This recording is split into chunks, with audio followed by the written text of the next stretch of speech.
You're listening to an Airwave Media Podcast. This episode is brought to you by LifeLock. Between two-factor authentication, strong passwords, and a VPN, you try to be in control of how your info is protected. But many other places also have it, and they might not be as careful. That's why LifeLock monitors hundreds of millions of data points a second for threats. If your identity is stolen, they'll fix it, guaranteed, or your money back. Save up to 40% your first year. Visit lifelock.com/podcast for 40% off. Terms apply.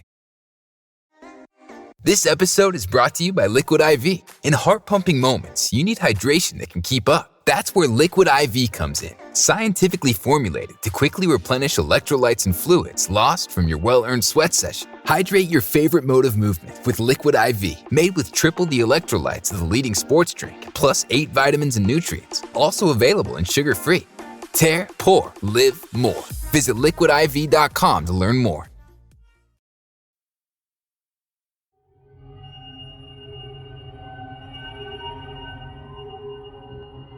At the moment the first shot was fired on Dealey Plaza on November 22, 1963, a motorcycle cop named Marion Baker, recognizing the sound of a rifle shot from on high, looked up toward the book depository and saw some pigeons take flight from the building. While other authorities were engulfed in confusion, looking first at the grassy knoll, Baker sped over to the depository, ran inside, and demanded to know where the elevator was. The building manager, Roy Truly, led him to the elevator, but it appeared to be unresponsive.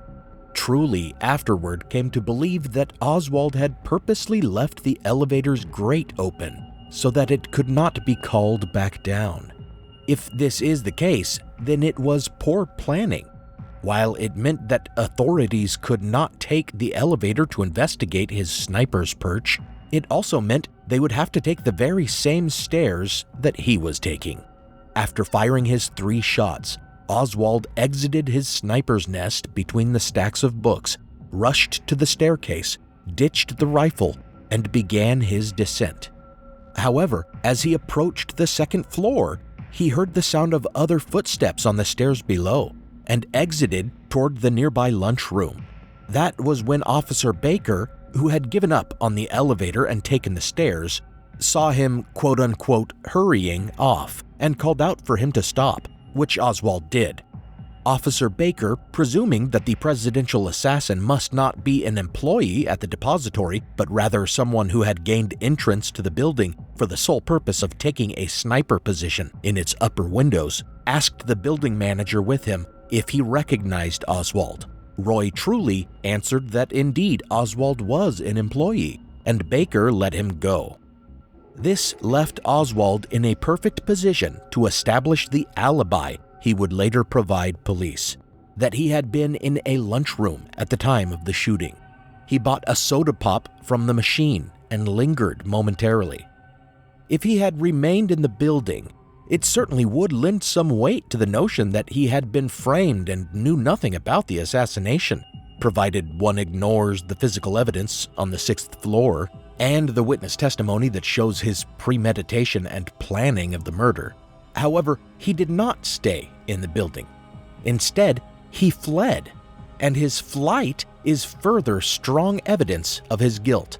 After buying his Coke, he walked through the second-floor offices toward a different staircase, and he was seen by another depository employee as he passed near her desk.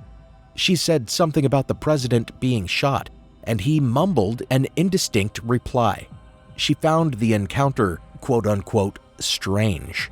Then he went down the front stairs and out the front doors of the depository, which had not yet been locked down, as only 3 minutes had passed since the fatal headshot, and chaos still reigned on the plaza. Later, when the police had the building locked down, they gathered all of its employees for questioning, and Oswald was the only one missing. And even later that day, when giving his alibi, he gave the lame excuse that he had immediately left without checking with his boss because he assumed work would be canceled for the day because of the assassination. Outside, his movements indicate not the leisurely trip home of a man unexpectedly given a half day off, but rather a man trying to get away from the scene of a crime. He would normally have waited for a bus on Dealey Plaza, but on this day he walked resolutely east on Elm, away from all the commotion, in the opposite direction from his boarding house. 10 blocks away, he ran up to a door of a bus in transit and pounded on it to get it to stop and let him on. On the bus, unnoticed by Oswald, happened to be one of his former landladies, who later described him as looking, quote, like a maniac, end quote, when he boarded the bus. Sirens increased, and traffic kept the bus from continuing on, and Oswald suddenly rose and demanded a bus transfer, exiting the bus and walking to the station 2 blocks away. However, instead of boarding another bus at the station with his transfer, he instead hopped into a taxicab, something he later admitted himself that he had never done before, a further indication that he was in panicked flight. Also telling is that he directed the taxi driver to take him not directly to his boarding house, but some blocks away from it. After walking the remaining distance to his room, he entered, and a couple minutes later he left again.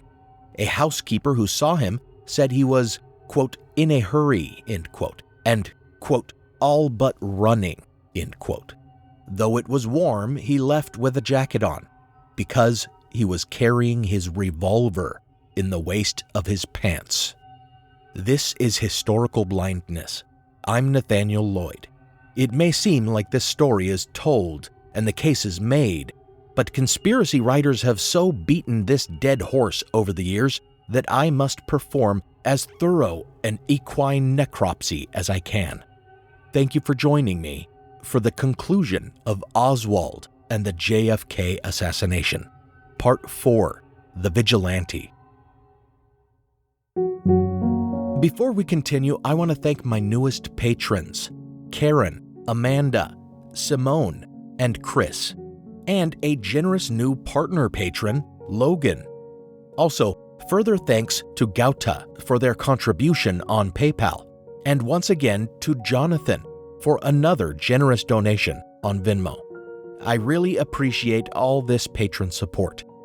Listeners who pledge on patreon.com/historicalblindness get an exclusive RSS link that will set up an ad-free feed of the show with teasers and exclusive episodes, usually at least one minisode a month, but sometimes more. For example, after part 1 of this series, I released an exclusive episode about KGB defector Yuri Nosenko, and after part 2, I released one refuting conspiracist claims about the controversial George de Mohrenschildt. And prior to this release, I released one about conspiracy claims regarding Kennedy's remains.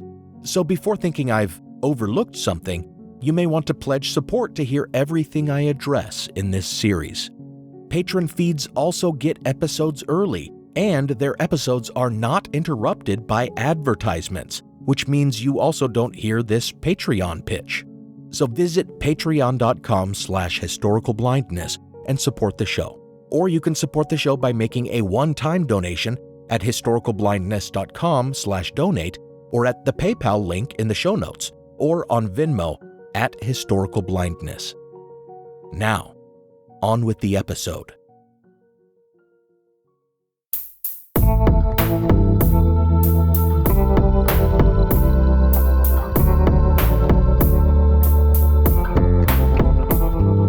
Welcome to Historical Blindness.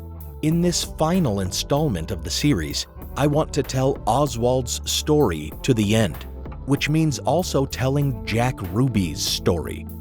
And I also want to address some of the larger logical flaws of conspiracy claims generally, as well as the difficulties inherent in refuting them. Many conspiracy proponents will not even attempt to exonerate Oswald, since the evidence of his involvement is so overwhelming. But there are those who will try to assert that he was just a complete patsy. As one of my sources, JFK Assassination Logic, How to Think About Claims of Conspiracy by John McAdams, observes, one can talk until one is blue in the face about Oswald's psychological and ideological predisposition toward political violence, as I have in this series, and all it does is help make the case that Oswald would have been a perfect patsy, since he was just the sort of person one would expect to take a shot at the president, and therefore the perfect person to frame for it. Those conspiracists who attempt to find corroboration for Oswald's alibi, besides requiring their audience to disregard witness statements about Oswald smuggling his rifle into the building, to doubt physical evidence that the rifle found was Oswald's and that he had been in the improvised sniper's nest, and to disbelieve testimony that placed Oswald on the 6th floor at the time of the assassination, rely instead on outlier witness statements that are easily discredited. For example, the secretary of the depository's vice president, Carolyn Arnold, claimed that she saw Oswald in a booth in the 2nd floor lunchroom at 12:15 p.m. Never mind the fact that Oswald's actual alibi claimed he had been eating in the 1st floor lunchroom and had only gone to the 2nd floor lunchroom to buy a soda. The fact is that numerous workers who were in both lunchrooms have stated that Oswald was not present in either location, and Miss Arnold never started saying she had seen him there until 15 years afterward, when a conspiracist author questioned her. In statements to the FBI not long after the assassination, she said she wasn't sure whether she might have seen him fleetingly in a hallway, and then that she certainly had not seen him. We see this time and time again.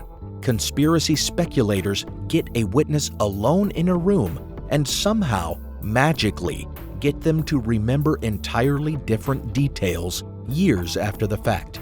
Others claim that Oswald could not have been in the stairwell immediately after the shots were fired, before Officer Baker saw him rushing toward the 2nd floor lunchroom, because those critical witnesses who had been in the 5th floor window below his sniper's nest, Junior Jarman, Bonnie Ray Williams, and Harold Norman, had afterward taken the stairs themselves and not encountered him. However, according to those men's testimony, they remained upstairs for 10 to 15 minutes. Other employees who said they had been in the staircase following the shooting also can be confirmed not to have been in there until several minutes after Oswald would have taken them and then ducked out upon hearing Officer Baker's footsteps approaching from below. But more than any of these refutable claims, Oswald's shocking actions after leaving his boarding room with his revolver prove beyond any doubt that he was no innocent on that day.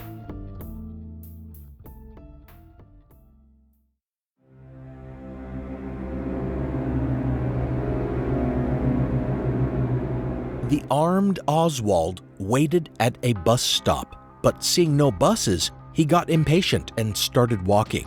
He still had the bus transfer, and after walking about a mile, he was only a few blocks from catching a bus that would have connected him to a Greyhound headed for Mexico. We can't know for sure that that was where he was headed, though, because he never made it. A Dallas police officer in a patrol car, J.D. Tippett, saw Oswald walking hurriedly, and probably recognizing that he matched the description of the assassin being broadcast to all police units based on witness statements, he pulled over and stopped him. Police had done this numerous times elsewhere in Dallas that day, as the manhunt for the gunman unfolded. Numerous witnesses saw what happened next. Oswald said something to the officer, and Tippett got out of the vehicle and came around toward him. That's when Oswald brandished his revolver, shot Tippett dead, leaving 4 slugs in his body, and fled down the street, emptying his spent shells as he ran. The witnesses to this murder include a woman waiting nearby for a bus, 2 women in their nearby home who came to the front door upon hearing the shots, and a cab driver parked nearby eating his lunch. All picked Oswald out of a lineup that day. A man driving a pickup only about 15 feet away saw the entire thing, and though he was not brought in for a lineup, a failure of the police that conspiracists claim means he could not identify Oswald, he later, with high certainty, identified Oswald as the shooter from photographs. Numerous further witnesses saw Oswald fleeing the scene as he ran past some used car lots and identified him in lineups and from photographs. As he ran through a gas station, he even dropped his jacket, which his boarding house's housekeeper identified as the one he had left wearing, and which Marina identified as one of the only jackets he owned. Moreover, the shells he emptied were recovered and later matched ballistically to his revolver, to the exclusion of all other weapons. One of the slugs recovered from Tippit was also matched conclusively to his weapon, which would be on his person when he was apprehended not long later. The evidence in the Tippit murder case was just as clear and conclusive as that of the assassination case, but of course, conspiracists still find reason to speculate. They ignore the wealth of witness and ballistic evidence, instead investigating Tippit's personal relationships and suggesting he was actually murdered by someone else in retaliation for a torrid affair he was having. Or they suggest Tippit was part of the conspiracy, since conspiracies can apparently be as massive as one needs them to be, so why not? Insinuating that he may have been there to aid Oswald's getaway, but then turned on him, or that he may have been sent to kill the patsy, but Oswald got the drop on him. When conspiracist writers find Oswald's murder of Tippit too problematic, they sometimes just gloss over it, mentioning it only in passing, and presenting it as an unresolved murder that can't be conclusively tied to Oswald. As you can see, though, that's the furthest thing from the truth.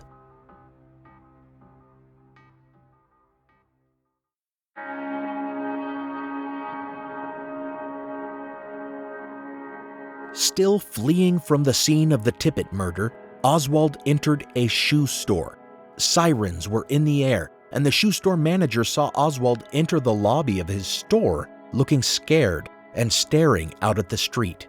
After some squad cars passed by, the manager watched Oswald walk back outside, look toward where the police had gone, and then head the opposite direction. He felt Oswald was acting very suspiciously, and since he had been listening to the radio broadcasting reports about the assassination, he began to suspect it could be the assassin. He followed Oswald, who ran toward the nearby entrance to the Texas Theater, and when the clerk in the box office wasn't looking, he walked inside without paying. The shoe store manager spoke to the ticket clerk, making her aware that a man had just gone in without paying and voicing his suspicions that the man was running from the police. After ensuring that the exits were secure, they called Dallas police, who arrived shortly, entered the theater, and as officers with shotguns fanned out, they raised the lights. When the officer walking up the aisle scrutinizing filmgoers came to Oswald, he told him to stand. Oswald stood, raised his hands, shouted, "Well, it's over now," threw a punch into the policeman's face, pulled out his revolver, and pulled the trigger. Thankfully, it failed to fire. Oswald was subdued, handcuffed, and taken to a patrol car. The police found his ID on him, as well as his false ID with the name Alec Heidel, the one he had made himself. "Which one are you?" they asked him, and he smirked, replying, "You figure it out." At the station, Oswald was interrogated on and off for 12 hours over the course of about 45 hours, during which he lied about everything, saying he had no knowledge of the name Heidel, even though he had a fake ID with that name on it, claiming the Marines had never given him an undesirable discharge, that he'd never lived at the address where he'd taken photos with the rifle, that he'd never handed out leaflets for Fair Play for Cuba, and that he'd never been to Mexico. Conspiracists who want to believe the alibi he gave during those interrogations just tend to gloss over all the other lies he told, or they suggest that nothing in the interrogation can be trusted, claiming it is highly suspicious that the police did not record any of their questioning of Oswald. In fact, there is nothing suspicious about this at all. if you investigate the practices of the Dallas police in 1963. At the time, an early version of Miranda rights was state law in Texas, and according to this law, any statements made during interrogations had to be produced in writing and signed by the witness being questioned before they could be used in court. So their questioning of Oswald was purely for informational purposes, since even if he confessed on tape, they would have had to get him to sign a confession before they could use it. Because this law effectively made the recording of interrogations pointless from their view, the Dallas police did not even have a tape recorder at the time. But regardless, the record of Oswald's statements during his interrogation have been corroborated by more than 25 detectives, district attorneys, Secret Service agents, and FBI agents who participated. Hell, some postal inspectors were even present, questioning him about his use of post office boxes, and confirmed the statements made during interrogations. So I suppose this vast conspiracy implicates even the U.S. Postal Service, if we're to believe a veil of secrecy was kept over his interrogations as part of the plot.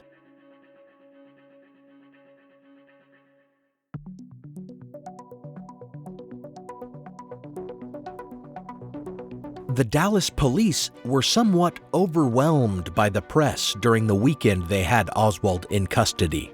At one point, over 300 journalists had gathered on the third floor, making it nearly impassable with all their equipment and wires.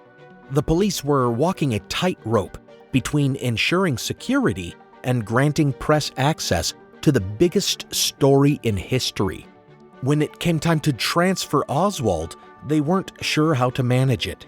At first, they wanted to use an armored car, but the two cars that they acquired were either too small for Oswald and his guards, or too tall to pass through the ramp to the basement from which they intended to depart. Eventually, they settled on using the armored trucks as decoys and simply hustling him out in an unmarked car. They cleared the basement of everyone but about 30 members of the press and posted a guard at the top of the ramp. But just before Oswald was brought out, the guard at the ramp left his post to direct traffic as one of the decoy vehicles departed, giving the opportunity for someone to descend the ramp from the street and blend in with the press unnoticed. Oswald was brought down the stairs and out before the bright lights of the reporters, and then a man pushed through the crowd and fired a pistol into Oswald's abdomen. The shot was fatal, and the act of vigilantism would forever ensure the common belief that there had been a conspiracy to assassinate President Kennedy, and that the conspirators had sent someone to silence Oswald. The shooter was a Dallas nightclub owner named Jack Ruby, and entire books have been written just focused on him and his supposed involvement with a conspiracy. Conspiracists will claim he knew Oswald, that he had been on Dealey Plaza during the assassination, that he had ties to the mafia. To place the end cap on this entire story and to evaluate the claims about Oswald's murder, we must know who Jack Ruby was, why he was there, and why he did what he did.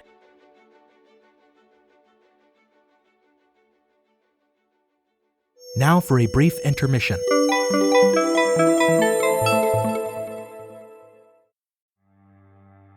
As listeners of Historical Blindness, you're no strangers to the fact that history is a lens through which we can better understand the present. Or as Shakespeare put it, what's past is prologue.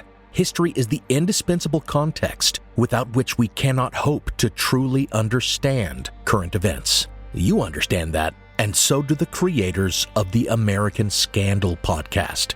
Every season, they immerse listeners in the biggest controversies in U.S. history, helping us understand America's dark side and learn from its troubled past. Its latest season, Ruby Ridge Standoff, delves into an incident that sowed the seeds for the rise of the modern radical right.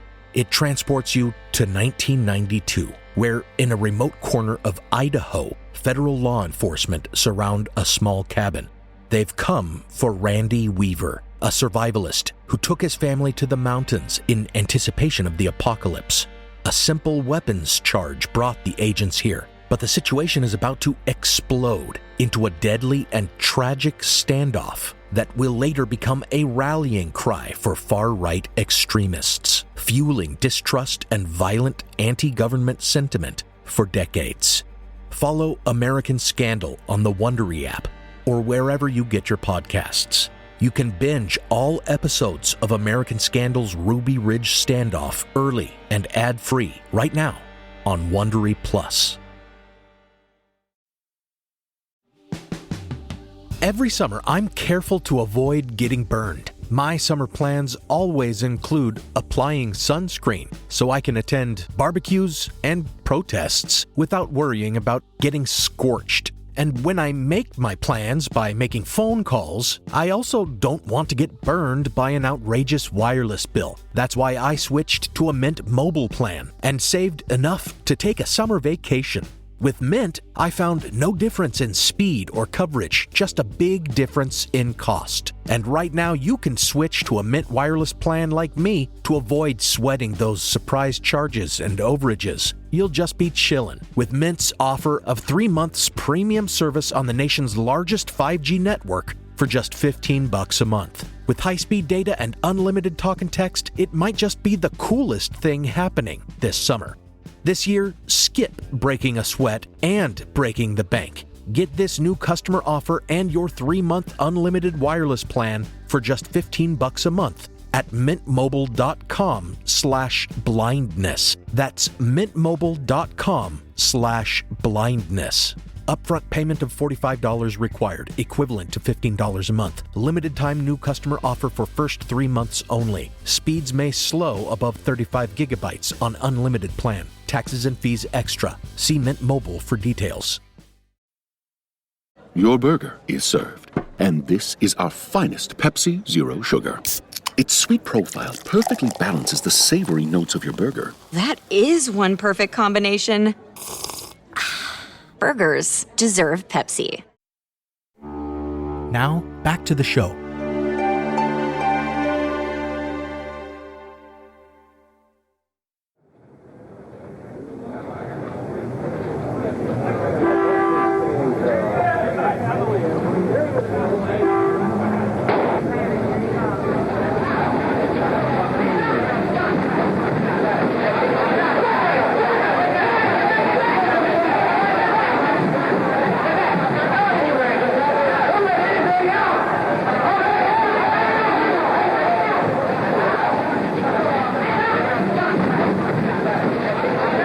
Oswald has been shot. The man who saw the shot fired said it was fired by a man wearing a black hat, a brown coat, a man that everyone down here thought was a Secret Service agent. Jack Ruby's birth name was Jacob Rubenstein, born to an Orthodox Jewish family in Chicago. Like Oswald, he was of below-average intelligence, according to IQ tests and his educational attainments. He only ever finished the 6th grade. Also like Oswald, he may have suffered some psychological disturbance, some of which can be traced back to his parents. His father beat his mother and was frequently arrested on assault and disorderly conduct charges. After their separation, his mother beat him regularly. Eventually, she was deemed unfit, and Ruby was placed in foster care.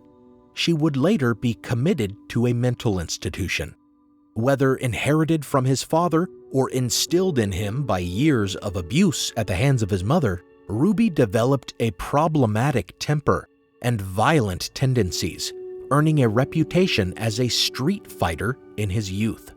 In his 20s, after a few years in California working menial odd jobs, he returned to Chicago, where he found work through a friend as a union organizer. Many conspiracists suggest this shows he was involved with the mafia, but in fact, When he had been working for the Scrap Iron and Junk Handlers Union there, it had been legitimate. Later, the local mafia did take over the union, at which point Ruby lost his job with them. After that, he went into business for himself, selling novelty items like plaques, keychains, salt and pepper shakers, bottle openers, etc. He was never successful, and after serving in the Army Air Force in World War II, he ended up moving to Dallas, where his sister Eva ran a nightclub. For the talkative Ruby, who loved to be in the middle of the action and make acquaintance with anyone he came across, it was the perfect industry, and he threw himself into it. Some conspiracists believe he was a mafia frontman, bringing the Chicago mob's business interests to Dallas.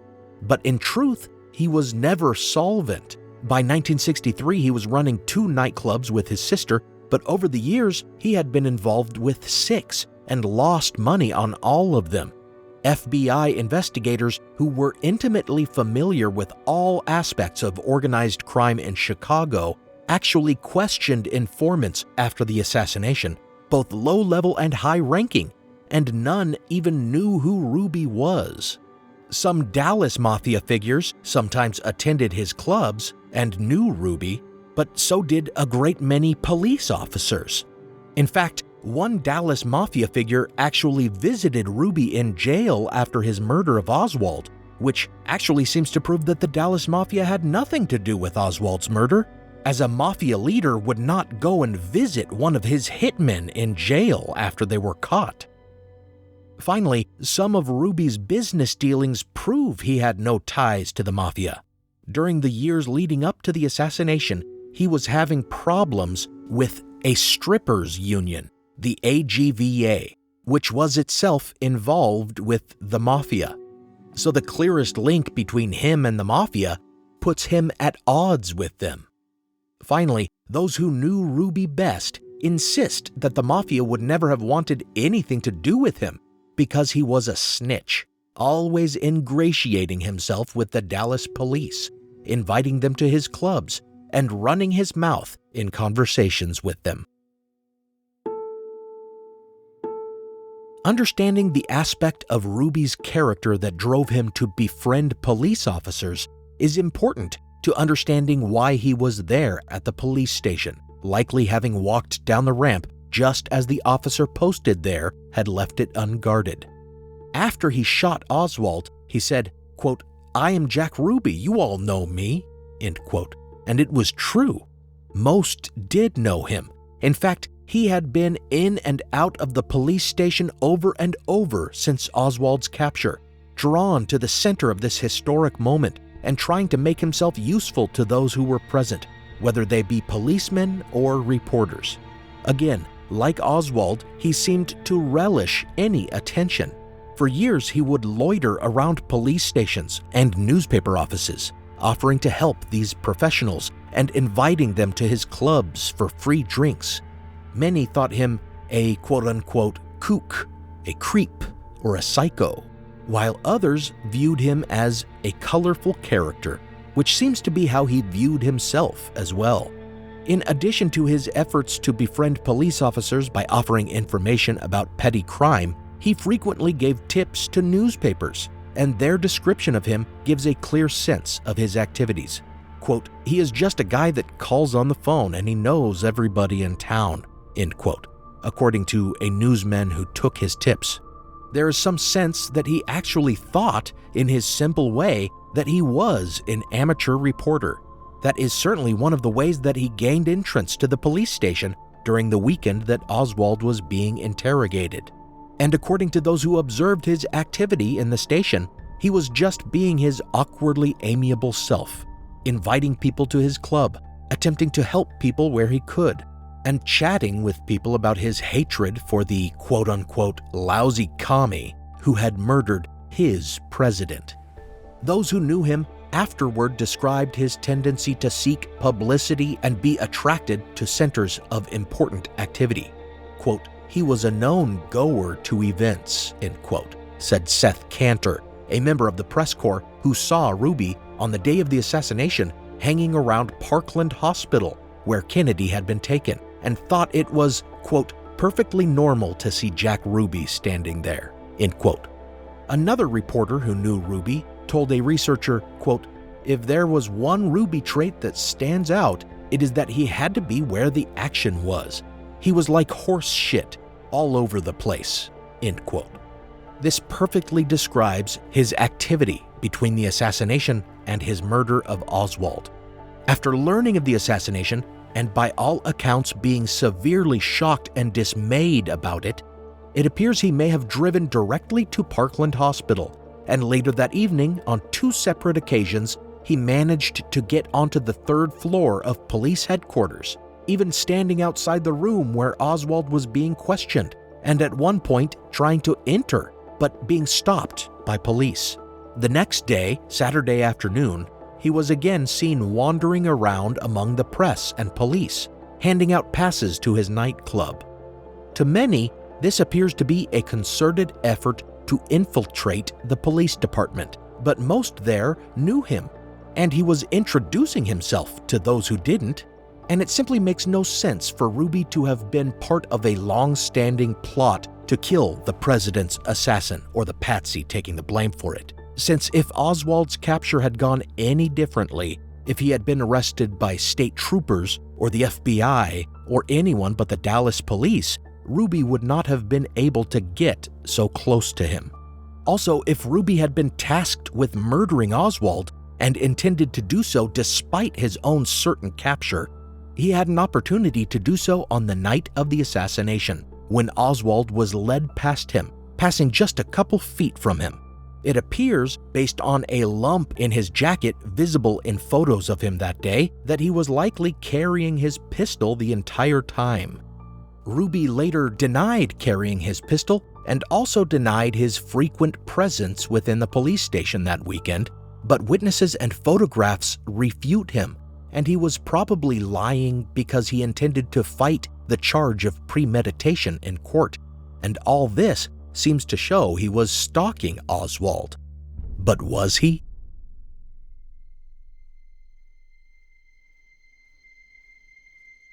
On the morning of Oswald's transfer, Ruby was at a nearby Western Union office wiring money to one of his dancers. The clerk who helped him did not believe he seemed in a hurry. In fact, he could have had no idea when Oswald was to be transferred because it had been delayed by some further interrogation and because Oswald had asked to change his clothes at the last minute. When he walked over to the police station afterward and made his way down the unguarded ramp toward the press gathered there, according to him, the opportunity just kind of presented itself to him. In his own words, it would have had to have been, quote, the most perfect conspiracy in the history of the world, end quote, to work as precisely as it did. Conspiracists claim that such coincidence is impossible. They point to discredited witness statements claiming Ruby knew Oswald or placing him at Dealey Plaza at the time of the assassination, even though numerous witnesses have sworn that Ruby was in a newspaper office placing an ad for his nightclubs when the assassination occurred.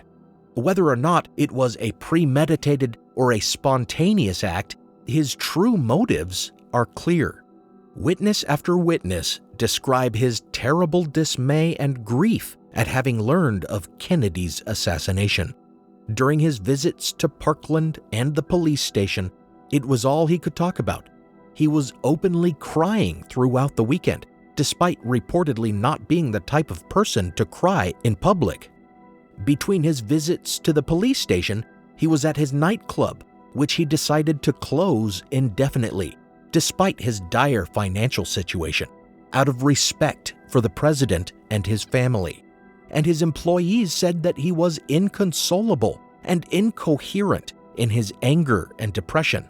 His sister, who he sat and watched news reports with on Friday between his visits to the police station, said he was crying so hard he was, quote, sick to his stomach, end quote.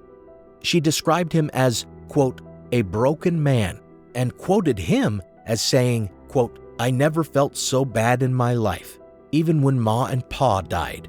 "Someone tore out my heart," end quote.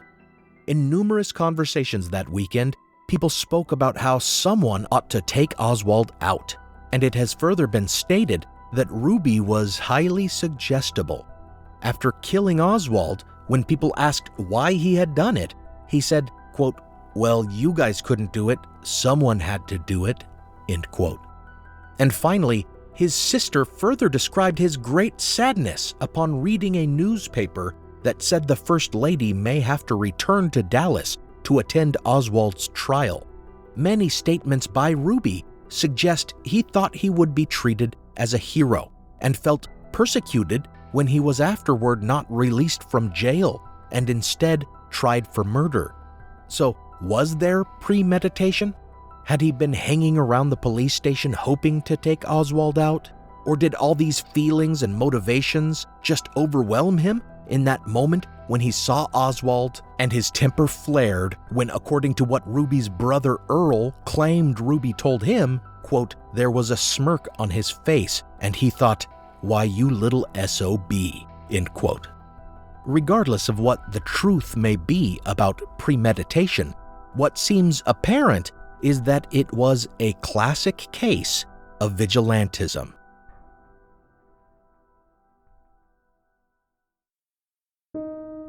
Even if we were to disregard the evidence that Ruby had no connections to the mafia, to Oswald, or to a larger conspiracy, simple logic tells us that there was little point in sending someone to silence Oswald. By the time Oswald was killed, he had already been interrogated for 12 hours. He'd had plenty of time to spill the beans on any conspiracy about which he might have had knowledge. Likewise, the many claims about those with special knowledge being silenced by murder squads just don't hold up. Conspiracists claim there are more than 100 suspicious deaths related to the assassination. More than half of these died of natural causes, and more than half also died more than 10 years later, which gives them ages to have divulged anything they might have known. It's the same problem with the idea that George de Mohrenschildt was silenced in the 1970s, a decade and a half after he testified before the Warren Commission, as I spoke about in my Patreon exclusive. Of those supposedly mysterious deaths that occurred within a year of the assassination, some were even convinced of Oswald's guilt, which makes it seem like there was no reason to silence them, and many had very minor connections to the case. There's the further problem of selectivity. For example, one witness of Oswald's murder of Dallas policeman J.D. Tippit would be shot dead by an intruder in his home a few months later. The claims that this was an act of a conspiracy to silence a witness begs the question why this one witness was brutally murdered while a dozen others who saw the same thing were allowed to live. Furthermore, we must ask why none of the plethora of witnesses on Dealey Plaza are included on this list of witnesses that had to be silenced, while many of them are simply journalists who afterward published about the case. This just illustrates the central problem with most conspiracy speculation: the refusal to acknowledge coincidence. My source, JFK Assassination Logic by John McAdams, highlights numerous logical problems with conspiracist thinking just like this. Conspiracy speculators rely on cherry-picked outlier testimony that is demonstrably less credible than other witness claims. They engage in the creation of false memory in leading interviews with witnesses years after the fact. They mislead readers by presenting evidence stripped of important context, and they present an argument that suggests most evidence points to conspiracy, when if that were the case, official investigations would have come to far different conclusions. Finally, they demand that believers suspend disbelief in the face of truly odds-defying scenarios. Simply put, large-scale conspiracies are not plausible. As McAdams demonstrates, even if the odds are extremely low that one member of a given conspiracy might betray the rest and reveal the plot publicly, For any number of reasons, the more people involved in the conspiracy, the higher the probability it will be revealed to the world. Conspiracists like to point to real, genuine conspiracies in their efforts to demonstrate that their claims hold water. But any conspiracy that really occurred stands as evidence against the believability of their claims, since all such genuine conspiracies have been uncovered by whistleblowers and journalists.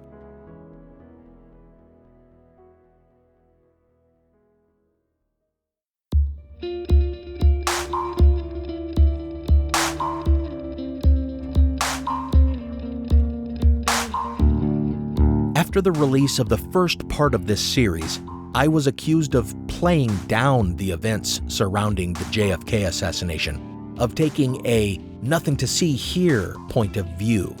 This from conspiracy believers who, perhaps unsurprisingly, began to think that I myself have something to hide, that I am engaging in cover-up.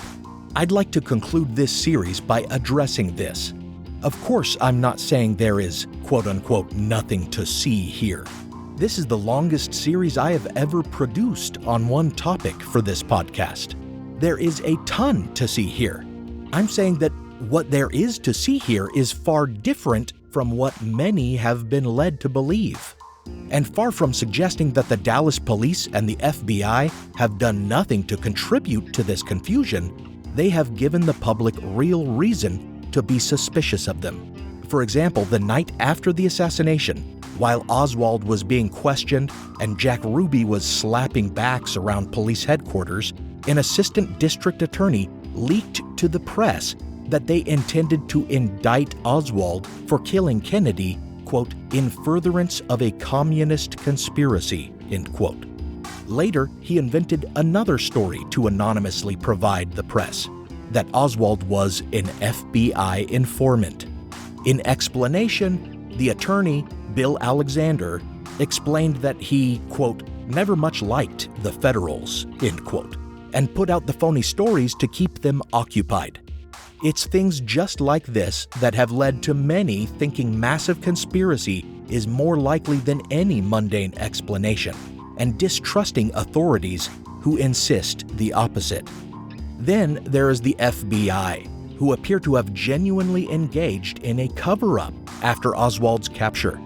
Before the assassination, the FBI agent tasked with looking into Oswald after he turned back up on their radar had gone to the Payne's house and spoken to Marina. Oswald had been so upset, continuing to believe the FBI was hounding him, that he went to the FBI office in Dallas and left a note for the agent, whose name he misspelled, demanding he leave his wife alone. After Oswald's death, this note was destroyed. According to the FBI, this was because there was no need to keep it if Oswald could no longer be tried in court, having been killed. In truth, though, this appears to have been a genuine cover-up. Far from a wide-reaching conspiracy, though, the simpler explanation is that Dallas Special Agent in Charge J. Gordon Shanklin ordered the note's destruction just to cover his own butt. J. Edgar Hoover was already certain that Oswald was guilty, and it appeared there would be no need of the evidence. So the only purpose it might serve would be to indict Shanklin and his office as having dropped the ball and not recognized Oswald as the threat he was. So, am I convinced law enforcement never acted improperly or was never negligent in this case? Absolutely not. But for all the reasons I've given over the course of this series, a massive conspiracy to murder the president is simply not supportable. Of course, it makes a great story, though, and when told by a competent, if unscrupulous, storyteller, it can even convince someone who knows better. That is the case with Marina, Oswald's wife, who knew her husband better than anyone, and whose testimony demonstrates so clearly that Oswald was a desperate and disturbed individual acting alone. Today, the 80-year-old Marina, despite everything she knows about his temperament, his attempt on Walker's life, and his behavior the last time she saw him, believes that her husband was innocent because, quote, there are just too many things, end quote. Things conspiracist writers have told her and convinced her are true. In the 1980s, in fact, some conspiracist writers convinced her to approve of Oswald's exhumation in an attempt to prove that a KGB impersonator had been buried in Oswald's place. Unsurprisingly, forensic pathologists confirmed using medical and dental records that the remains in his grave were indeed that of Marina's husband, Lee Harvey Oswald, the lone assassin of President John F. Kennedy.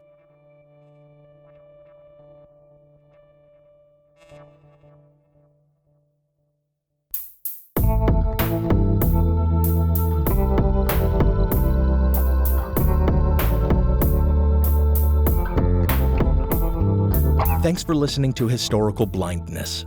Special thanks go out to my partner patrons, Diane, Robert, Evelyn, Joe E., Devlin, Jessica, Fred, Robin, Mateo, Seth the Writing Spook, Emily, Katie, Elizabeth, Terry, Isabella, Rebecca, Dawn, Eunice, Juliet, Antonios, Jonathan, Joshua, and Logan.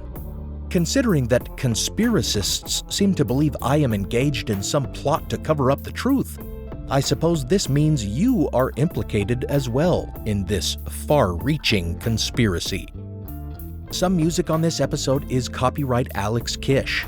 Visit alexkishmusic.com and contact him to get compositions for your own projects. Additional music from Kai Engel and from Kevin MacLeod. Licensed under a Creative Commons Attribution license. Check out the show notes for a list of the tracks used. You can support the show by pledging on Patreon or on PayPal. Find those links in the show notes. Until next time, consider this. If, years from now, our brain chemistry evolves and in our old age, conspiracy claims about the JFK assassination or any topic I've covered in the podcast start to look more believable to us than they did in the past, I've put down this rational refutation of them, synthesized from credible sources whose own research can be further confirmed, and it will be here in a simple and digestible form, so that even when our eyes are weak, we may listen and remember that all that conspiracy talk is just baloney.